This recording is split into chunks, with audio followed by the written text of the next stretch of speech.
Direct income इससे पहले देखे थे हम लोग ना। डायरेक्ट इनकम में क्या समझे थे हम लोग? वो प्रॉफिट जो डायरेक्टली अर्न किया गया और जिसमें से अभी तक किसी भी प्रकार का खर्च या फिर पूंजी अलग नहीं किया गया हो, उस पूरे के पूरे राउंड फिगर को डायरेक्ट इनकम कहा जाता है, राइट ना। अब हमारे सामने उसका अपोजिट एक और पॉइंट आ चुका है जिसे हम लोग इनडायरेक्ट इनकम कहते हैं। तो ये इनडायरेक्ट इनकम क्या कहलाता है ना।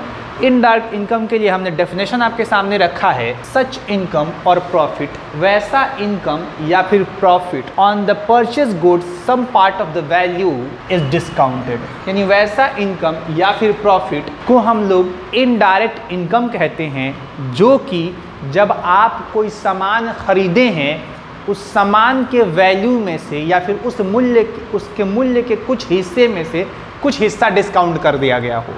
जैसे कि आपका सामान क्या है, 50 रुपए का है, उसमें से 2 रुपया डिस्काउंट कर दिया गया। उसमें से क्या कर दिया गया? 2 रुपया डिस्काउंट कर दिया गया। यानी आपको 48 रुपया पे करना पड़ा। मीन्स 2 रुपया आपको प्रॉफिट हुआ। डायरेक्टली नहीं हुआ, इनडायरेक्टली हुआ ना। डायरेक्टली वो प्रॉफिट 2 रुपया होगा जो हम सामान बेच रहे हैं और उसमें जो प्रॉफिट होता है, क्लियर। लेकिन इनडायरेक्टली प्रॉफिट क्या हुआ?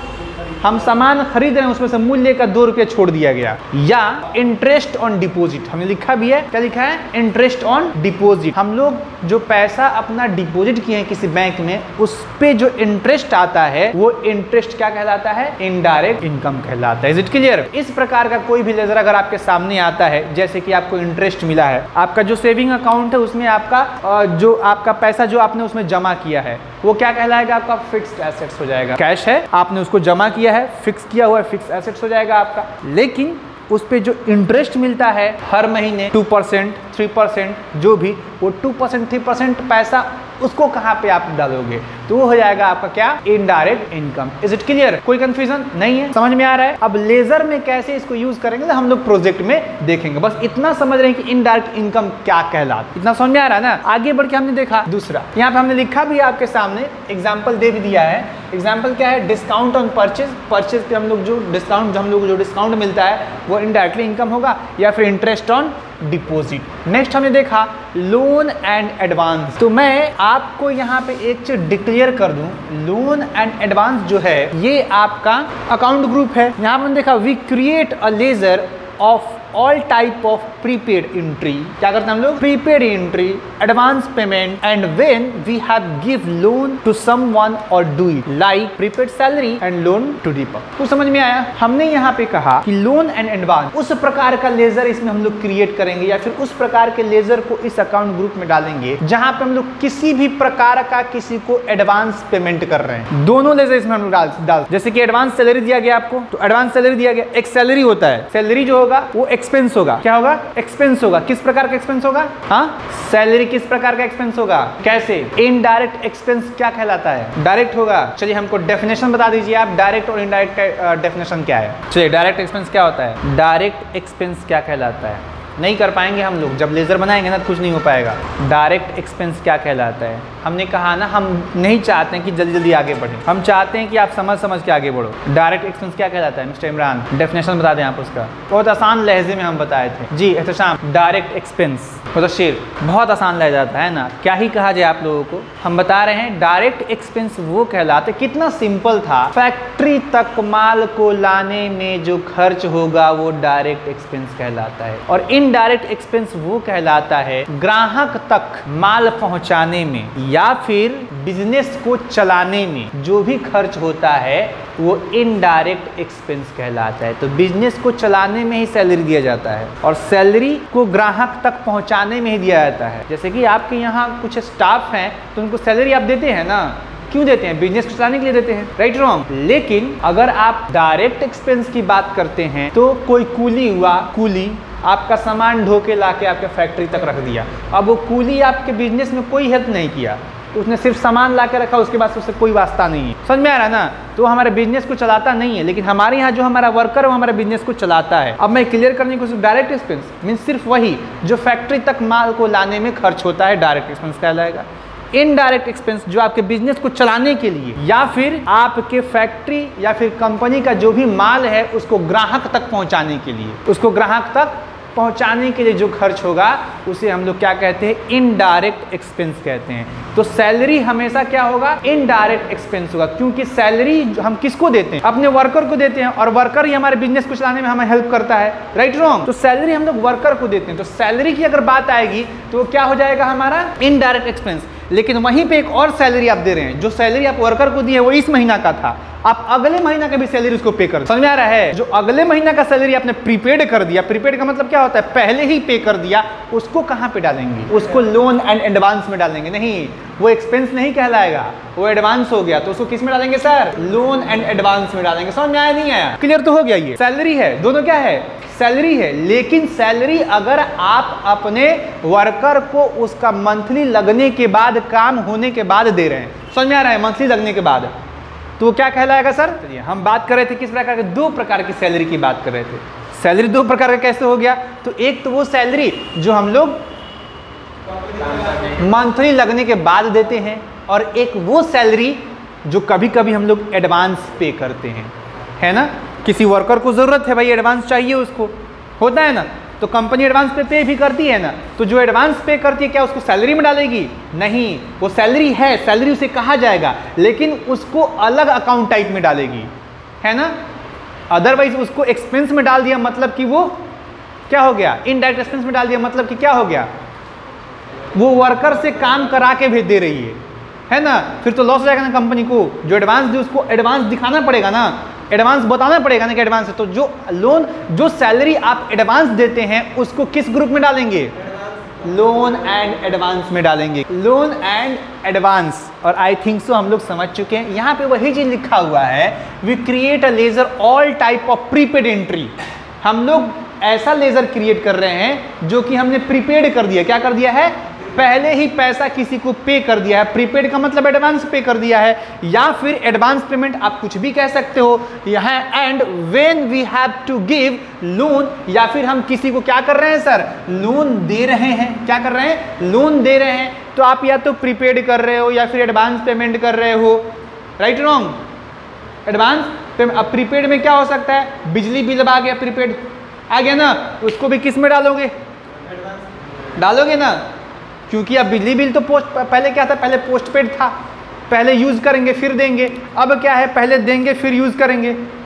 सिवान में बहुत जगह स्टार्ट हो गया, हम भी वही काम कर रहे हैं, राइट रॉन्ग। तो अब आप बिजनेस कर रहे हैं तो बिजली का भी हिसाब रखना पड़ता है ना। तो बिजली को तो हम लोग प्रीपेड कर रहे हैं, तो उसको किस में डालेंगे सर।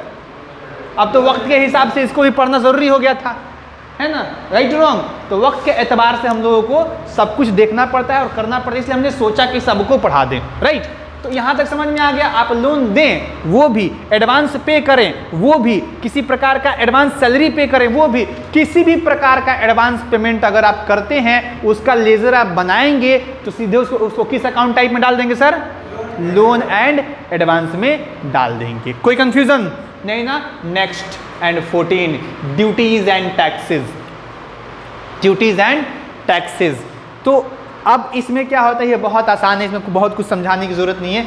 किसी भी प्रकार का टैक्स जो आपके देश में लगता है, बस एक टैक्स को छोड़ के, वो होता है इनकम टैक्स। किसको छोड़ के, इनकम टैक्स को छोड़ के बाकी सारी टैक्सेस को किस में डालेंगे, ड्यूटीज एंड टैक्सेस। तो फिर इनकम टैक्स को किस में डालेंगे, आज नहीं बताएंगे, है ना। सिर्फ इतना हम लोग आज जानते हैं क्या, कि जितने भी टैक्स हम लोग यूज करते हैं उन सबका लेजर किस में डालेंगे, ड्यूटीज एंड टैक्सेस में डालेंगे। किसको एक्सेप्ट करके, एक्सेप्ट मतलब को छोड़कर, किसको छोड़कर, सी इनकम टैक्स को छोड़कर, किसको छोड़कर, इनकम टैक्स को छोड़कर जितने भी टैक्सेस होंगे उसको हम लोग किस में डाल देंगे, ड्यूटीज एंड टैक्सेस में। जैसे कि सेल टैक्स हो गया, परचेज टैक्स हो गया, CST हो गया, है ना,